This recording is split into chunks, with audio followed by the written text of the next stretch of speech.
Bonjour, Taji, and welcome to another episode of the Bungi Beat. But, folks, more importantly, I'm well, you butt, which of course is the standard Bungi greeting taken directly from Cree. And if you haven't guessed it from the energy in my voice, you're with your host, Alexandria Anthony.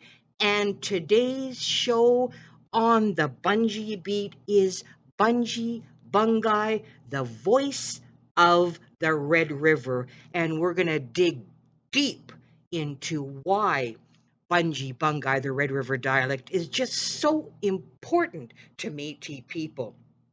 But folks, before we dive right into why Bungi, the Red River dialect, is so important to Métis people and the preservation of this dialect, let's do some Bungi housekeeping, and let's recap for a lot of the new listeners to the channel on some Bungi, the Red River dialect, some key facts. And what is Bungi, the Red River dialect? And simply put, folks, it is a contact language, a contact dialect that blends Scottish English, Scots Gaelic, Cree, Soto, Ojibwe, local Red River English, and of course, French. And Bungi is the contact tongue of the fur trade, and it is a true dialect of contact and cooperation. And where was Bungi spoken? And it was spoken by Métis families along the Red River in Manitoba, Canada, especially in southern Manitoba, Selkirk, Manitoba, where I was born and raised, the Red River settlement, parts of Saskatchewan, and into North Dakota in the United States. Who spoke Bungi, the Red River dialect? So Métis was Scottish, like myself, or Orkney fur trade ancestry, alongside, of course, Cree and Soto kin. And Bungi is a real living and breathing memory of Red River life, and it's a dialect of survival and storytelling, and it carries oral history, fur trade slang, and indeed stories of the land. And in my mind, Bungi is a sleeping dialect or a language, not a lost one. And Bungi is not gone. It lives on in songs, memory, and revival efforts. And the word Bungi itself is probably of Ojibwe origins from the word panke, which means a little or portion of something. And Bungi also is considered one of the three contact languages, along with, of course, Michif and Chinook Garjan. So very important. And why is Bungi, the Red River dialect, so crucial, so important to Métis people? And for Scottish or Orkney descended Métis, I'm of course have Scottish descent through Cuthbert Grant Sr. It truly embodies our unique heritage, and it preserves our stories, our identity, and fur trade cultures. And it is truly the voice of Red River. And its revival really honors our links to the past and our links to our ancestors, and that's very, very important. So there are historical references for Bungi or Bungay, the Red River dialect, and I'm going to mention one here, and keep in mind the date. And this is, you'll see this, of course, on your screen as a point of reference, and it's at the very bottom of page 79, and it states, and I quote, The people of mixed parentage speak mixtures of the various Indian dialects and the tongue of their fathers, together with some French and some English. A local dialect is taking form to be known as Bungi.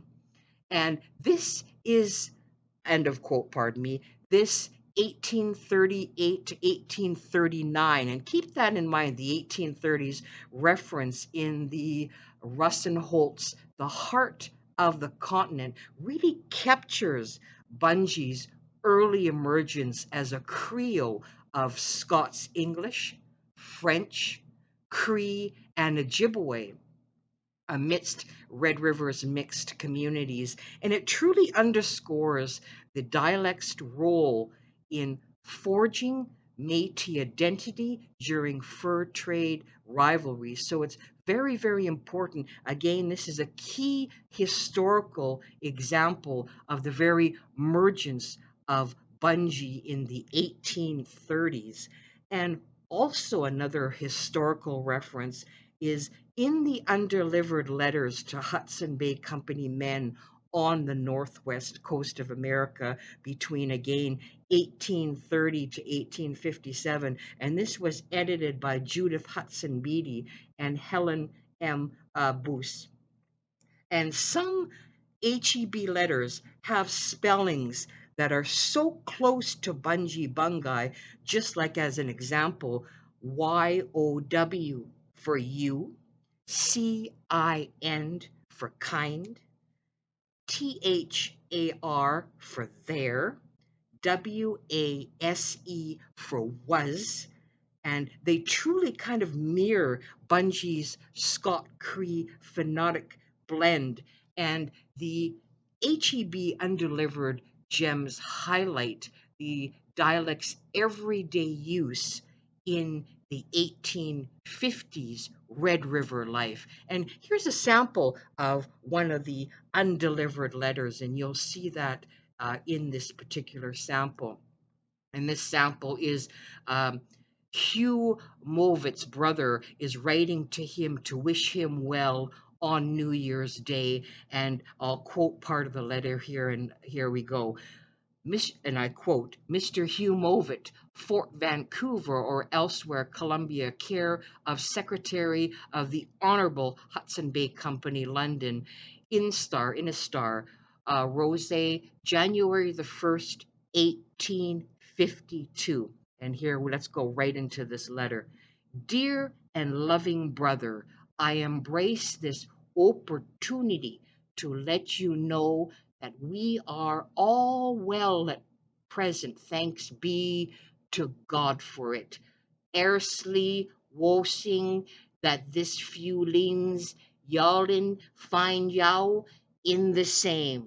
We received your welcome latter the 23rd October, and ways glad to our that you war wall.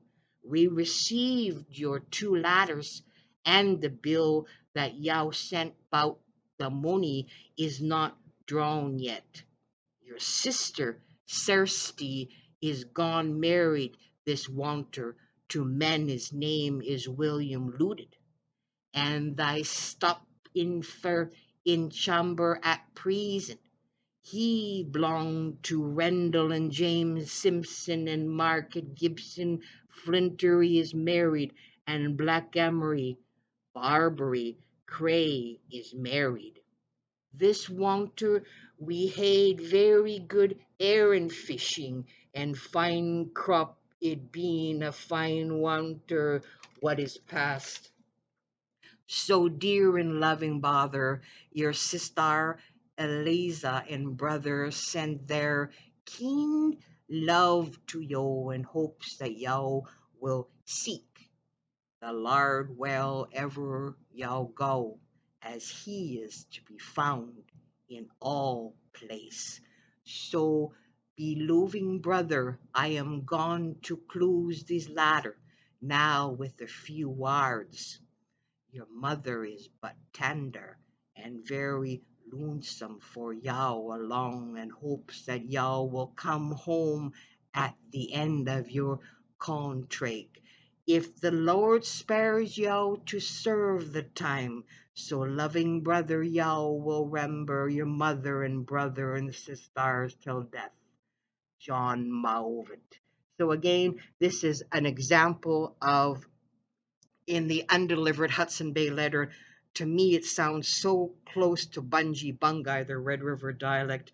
And before we go into another example, let's talk about really, in my mind, and a lot of it is my personal opinion, and you may agree with me in regards to where does the neglect or the not knowing about Bungi Bungi, the Red River dialect, where does it really come from? And let's break it down into steps. So, in my mind, number one would be historical assimilation. An example of this assimilation, of course, would be residential schools that truly eroded Indigenous dialects and Indigenous languages.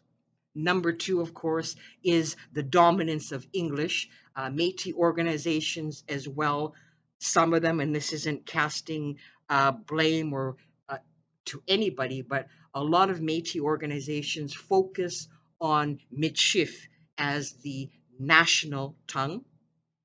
Again, another sort of idea would be sidelining Anglo-Scots roots, and revitalization efforts sort of lag behind due to, again, to very few speakers that were left since the 1980s.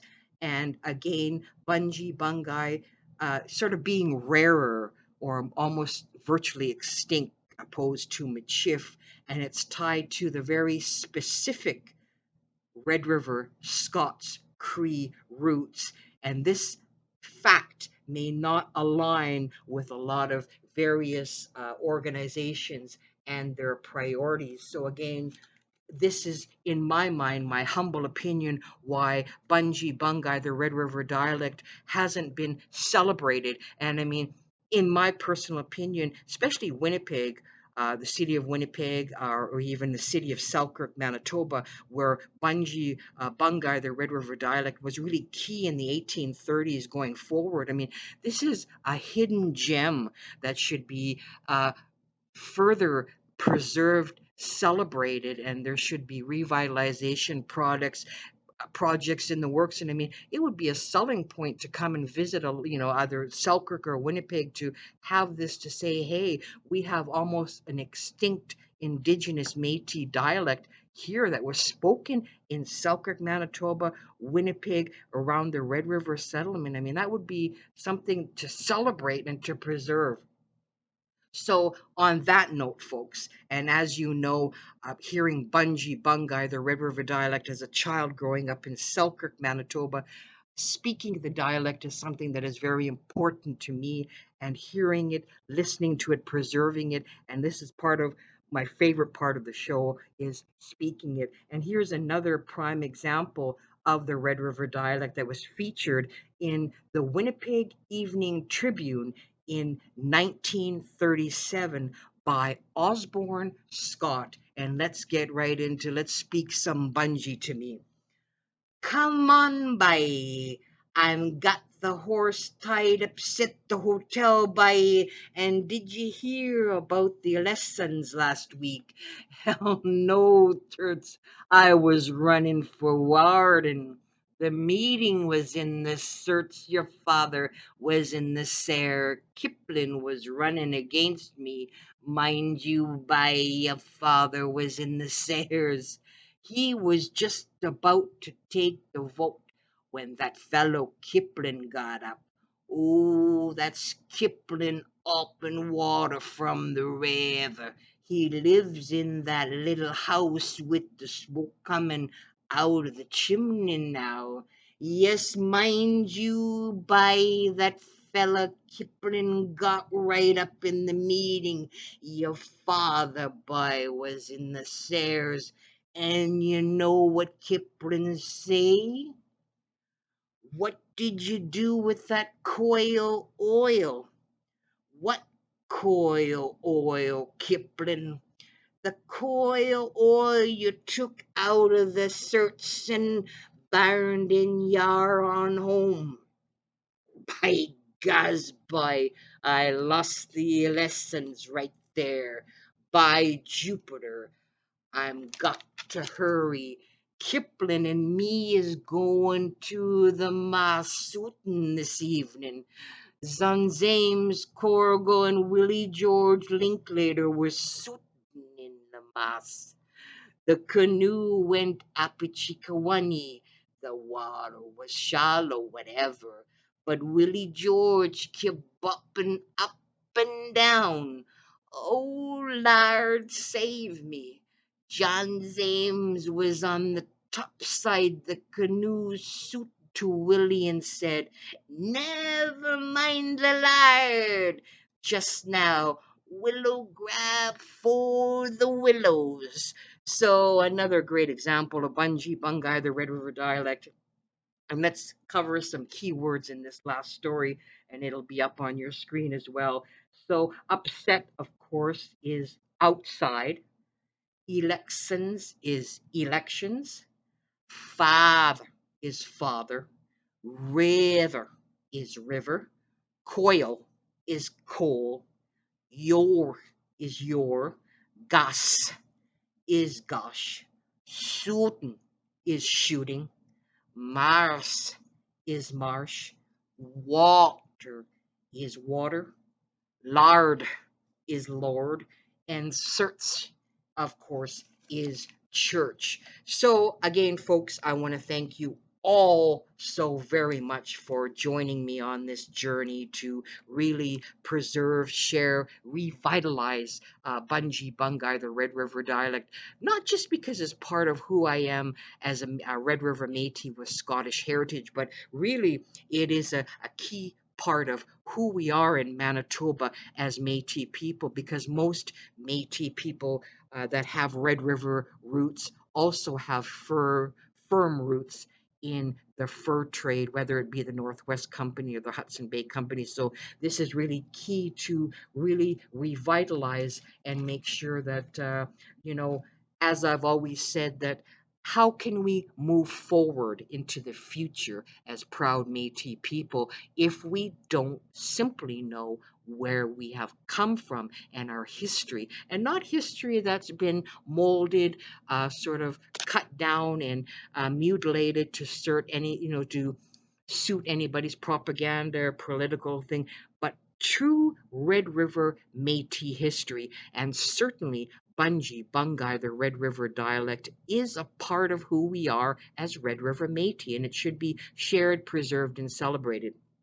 I also am working on a project to have these Bungi trading cards out there, because there's been a lot of interest in my trading card series. So I'll keep you all in the loop with that as well. I'm also working on another Bungi style book, so I'll keep you in the loop with that as well. And again, on a closing note, thoughts and prayers to everybody that is affected by these horrific wildfires in Manitoba, Saskatchewan, Alberta, BC, right across Canada. Thoughts and prayers again. And again, before we open our mouth and complain about the smoke, yeah, I know the smoke is a problem for people with health issues. I get you, I hear you, but sort of show a bit of respect and humility, and remember there's people out there that have lost everything, have lost their homes, lost their pets, and there's wildlife out there that are on the move, that have lost their habitat. Let's show a little bit of humility and respect before we say that. And again, thoughts and prayers for everybody that's affected by these wildfires. And again, folks, take care of yourself, take care of each other, and Marssii for everybody that is joining me on this very, very important project of preserving and sharing and celebrating Bungi, the Red River dialect. Take care.